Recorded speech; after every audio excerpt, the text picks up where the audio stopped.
Hello everyone, I hope you all doing well.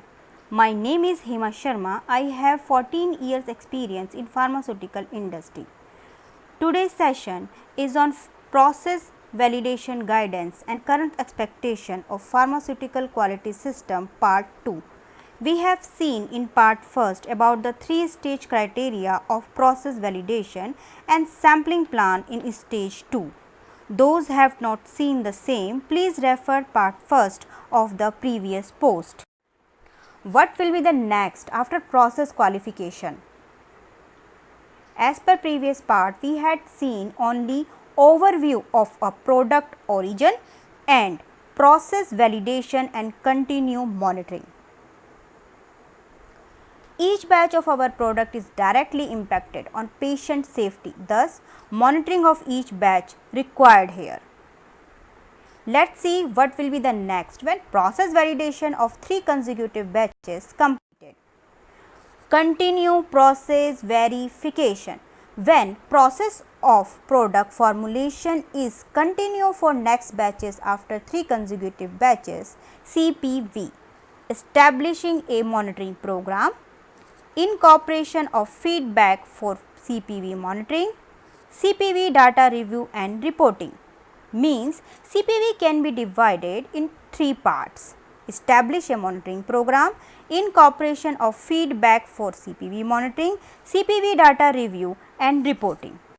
First, establishing a monitoring program. The objective of this section, a program of continuous process verification, that is CPV, provides a means to ensure that processes remain in a state of control following the successful process qualification stage. The information and the data collected during stage 1 and 2 set the stage 4 an effective control strategy in routine manufacturing and a meaningful CPV program. Trends identified from continuous process monitoring may indicate process control issue and or highlight opportunity for process improvement. Science and risk-based tools help achieve high level of process understanding during the development phase, and subsequent knowledge management across the product life stages facilitate implementing continuous monitoring. Documenting the CPV program. Planning of CPV begin during the establishment of the commercial scale control strategy in stage 1.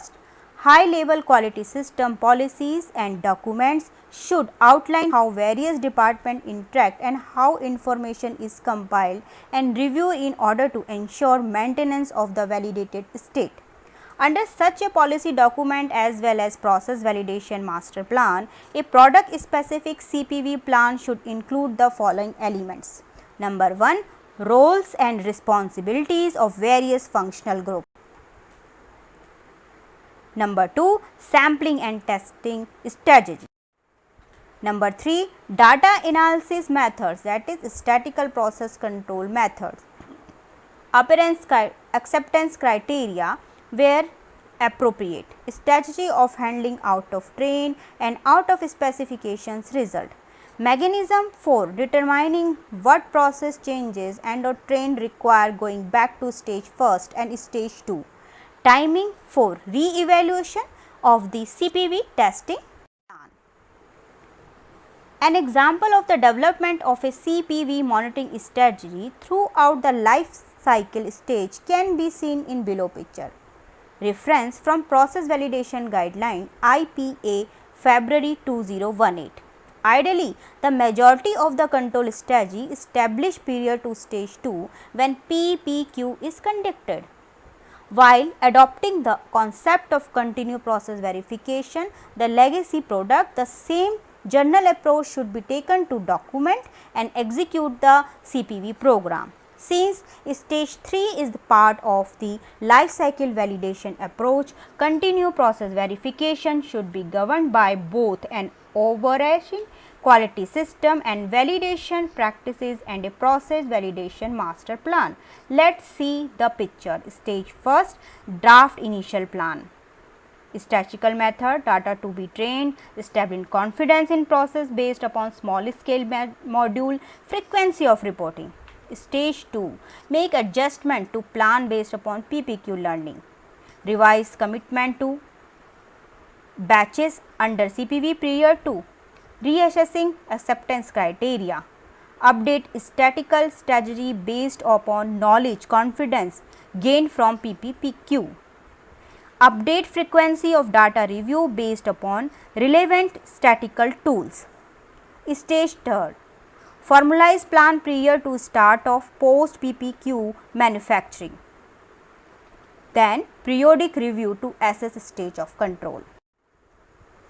Demonstrating continuous process verification.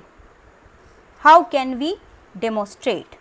Two primary source of data that need to be included in a CPV plan are: number 1, process parameter, that is process performance and product quality indicators. Number 2, potential sources of variability that are not defined process parameter. Example of such sources of data information may include raw material quality, redundant equipment and instrumentation comparability, person impacted on process, that is shift to shift consistency. Critical and key input parameter that the corresponding outputs related to process performance and the product quality attribute are established during the process design, that is stage 1. At the commercial scale, process qualification stage 2, batches are produced to confirm that the process operate as intended and to verify that the process control strategy result in the consistent manufacture of a product that meets its predefined quality characteristics.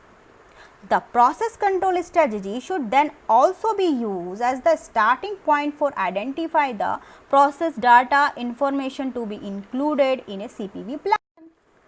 Routine sampling will generate same data of CPV program, but non-routine sampling should also be considered.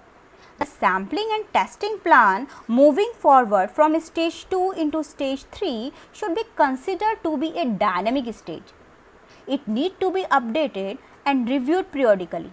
An enhanced sampling plan that may include both offline and online analysis may be required to ensure that the appropriate data set is collected. Then, data analysis and tendering.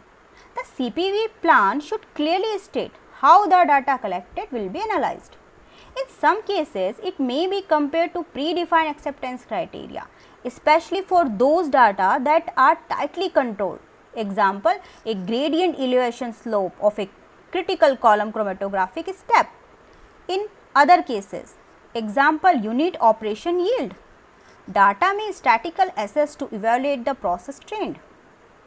It is necessary to establish prospective criteria to ensure that the process is in a state of control. However, there are states which describe out of control result. Example, out of trend, out of control, out of specification, which should be triggered against action as per the quality system. Example, investigation, impact assessment to validate state, etc. Specific action will vary on the case by case basis, but the CPV plan should specify what type of action should be taken. At the commercial scale, process qualification stage 2, batches are produced to confirm that the process operates as intended and to verify that the process control strategy result in the consistent manufacture of a product that meets its predefined quality characteristics. The process control strategy should then also be used as the starting point for identifying the process data information to be included in CPV plan. Then, quality system and CPV, that is using incorporation of feedback from the CPV monitoring. So, the best tool for continued confirmation and refinement of the process control are the quality system elements that provide feedback and objective measure of process control. The tools are based upon product and process understanding and are enabled by procedures that monitor, measure, analyze and control the process performance. Once in commercial production, maintenance of the validated state required an event-based system of review in addition to process trending described in data analysis and trending, establishing a monitoring program. The CPV plan need to be include a frequency of review of the information from the data collection mechanism as well as quality system. It should also identify circumstances for and a process to allow for an immediate review based on significant issue identified with the process or the product and identify the participant in the review. The frequency of data review will depend primarily on the risk. The starting point for defining the review period will be the most recent process risk communication document. As more production data is generated, deeper process understanding is gained and the control is likely to be more easily demonstrated. Thus, the period or intensity of the review may be reduced. An annual commercial data compilation effort in the preparation of pharmaceutical quality review (PQR) may be sufficient. However, more frequent data review and comparison to defined acceptance criteria may help manufacturer to more proactive and less reactive. PQR package are necessary as per regulatory guideline. However, PQR exercise are likely to become high level review and summarize of multiple more frequent CPV data reviews. The APR will identify any gap in the CPV data review and will summarize long term trend. You can use PQR now in place of APQR also. So, the PQR will identify any gap in the CPV data review and will summarize long term trend, but more frequent CPV data reviews should be performed by the manufacturer at the defined interval. What are the latest guidelines which help us to understand the process validation or the life cycle? That is Guidance of Industry Process Validation General Principle and Practice of US FDA guideline. Second, European Commission EUDRALEX Volume 4 EU Guideline for Good Manufacturing Practice for Medicinal Products and Human and Veterinary Use.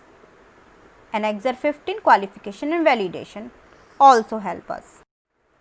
Third, Guideline on Process Validation for Finished Product Information and Data to be provided in Regulatory Submission. Fourth, IPA Guideline, that is Process Validation Guideline, February 2018. These all guidelines help us to understand the process validation and what is the requirement, documented requirement in pharmaceutical quality system. So, now we have to see what will be our SOPs and what should be our protocol to cover all the regulatory requirements. This is all the overview of the CPV. If any question you have, kindly write me on hemasharma.abc@gmail.com. Thanks for your kindly presence. Thank you so much. Meet you again.